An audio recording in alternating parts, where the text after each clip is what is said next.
everyone and welcome to The Learning Ladder. Today I'm doing my first episode in my planning series, how I plan for the new year and how I make curriculum choices, set my goals and everything else. So in terms of what I do initially, the first thing I do is I look at my goals that I set for last year. Have I accomplished them? Is there anything that I need to carry over, which is absolutely fine if you do.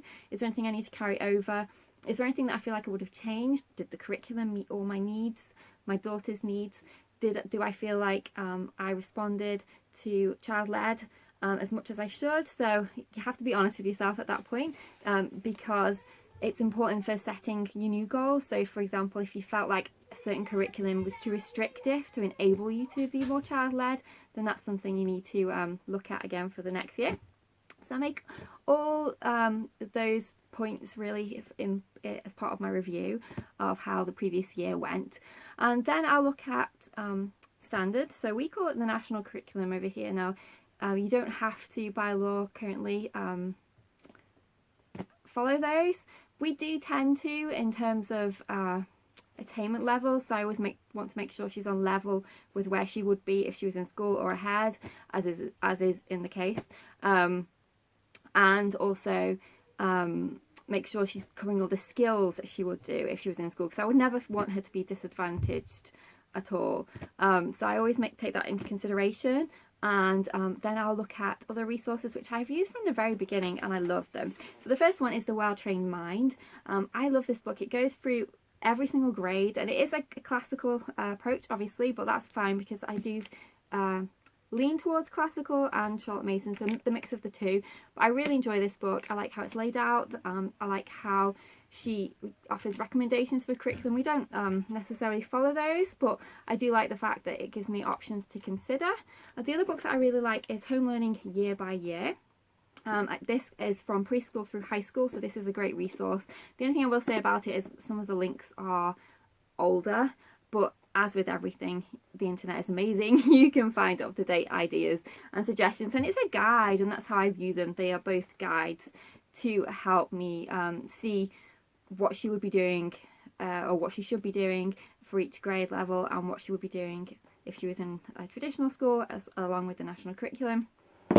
And then I look at my daughter's interests, so very child-led as well. So I've got a hair that's poking me in the eye. There you're very child-led.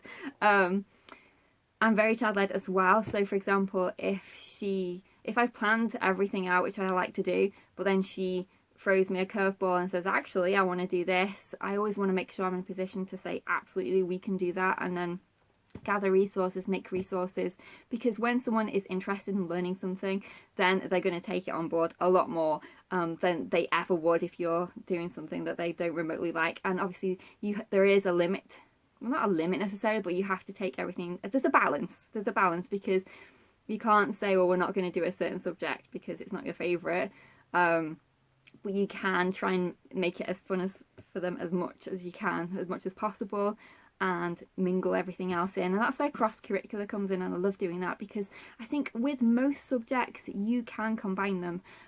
There is a way, and that's something else that you have to think about when you're choosing your curriculum. Is there flexibility in there? Now there should be, because the curriculum should be a guide.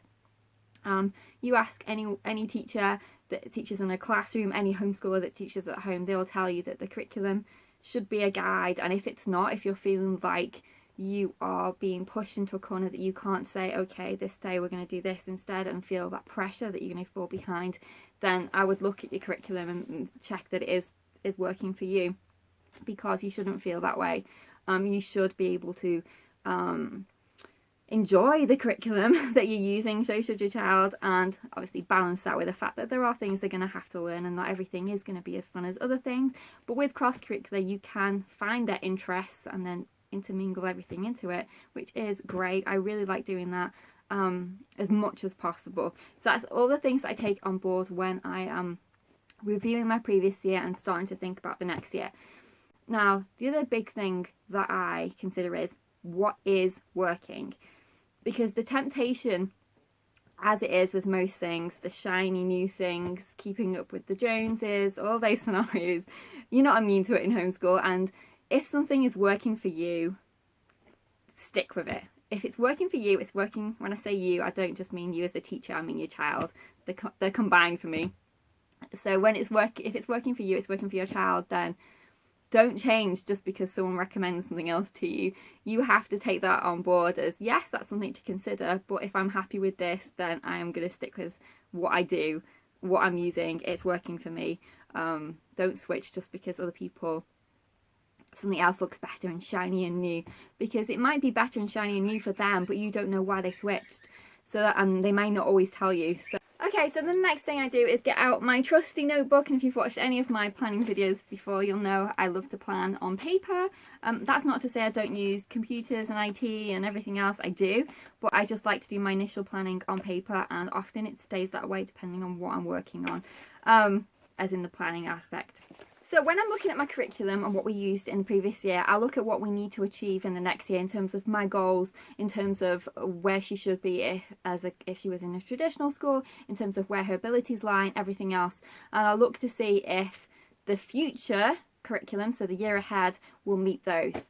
And the reason I do that is because I need to see if there's any supplementation I need to do, because that takes time. So if you have to supplement with different things, it's absolutely fine to do so, but you've got to remember that that's taking time away from you being able to do your child-led stuff. So I'll really try and make sure the curriculum that I'm choosing is going to meet my goals and where I want her to be and everything else. And on the whole, I haven't really ever found a huge problem with that, but it's just something to bear in mind. If you're wanting your curriculum to teach a certain skill and it doesn't, or it doesn't until the very end, then you may want to introduce that early, which is something that has happened. What I've just done is I've just taught them away from the curriculum myself. So for example, telling time, I really wanted her to grasp that sooner than the curriculum was going, with regards to skip counting, so multiples of 10, 2, 5 and all those.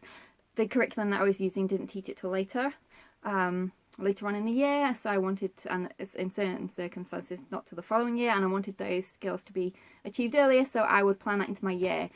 So again, that's something you need to think about, is the scope and sequence covering everything you want to achieve at the time you want to achieve it. And now it's absolutely fine to just go through the curriculum as it's laid out. That's no problem at all, because usually they are grade standard led, but you as the teacher have the flexibility to make that decision whether you feel your child could pick up those skills sooner than the curriculum has planned, and you have the flexibility to do that, to teach teach those skills earlier should you choose to. And we have done that, and every year I will go through and make sure if there's anything that I feel I need to separate and plan out to do myself because I want her to learn it sooner than is necessarily planned in the curriculum.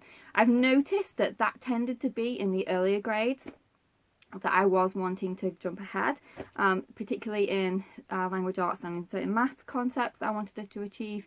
But as she's getting older, I found that the layout is generally okay in terms of when they plan to introduce different skills. But obviously where she's ahead or where her strengths are, then I have the flexibility to tailor my teaching method and approach to her, which is what I love about homeschooling, which is the flexibility to do that. That's basically my process, my thinking process.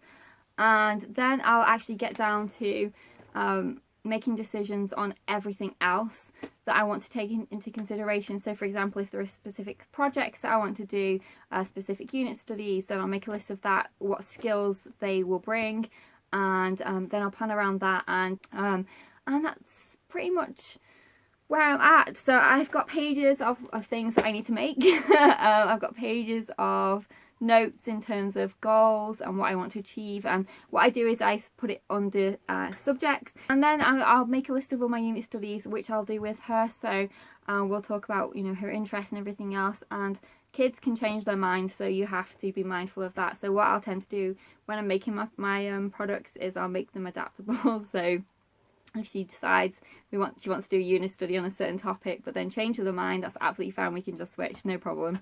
And that will happen.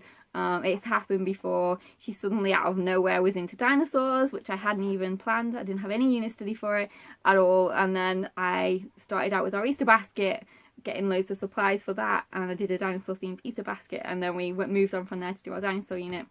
And sometimes they can turn out to be the best unit studies that you've ever planned, because it's spontaneous. When you see how excited they are about it, you are excited about it even more.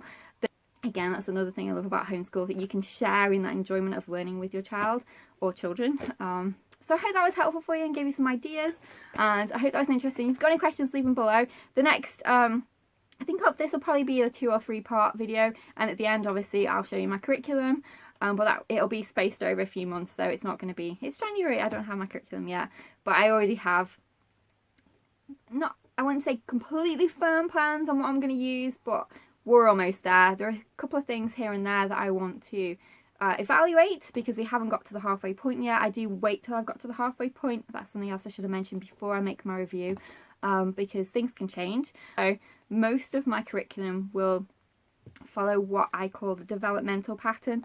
So I'll only be switching if there's a developmental reason to switch. So she's outgrown something, the scope and sequence isn't going to meet what I want to teach, my goals, those kind of things. That's everything I've got for today. I'll see you in our next video. Bye for now.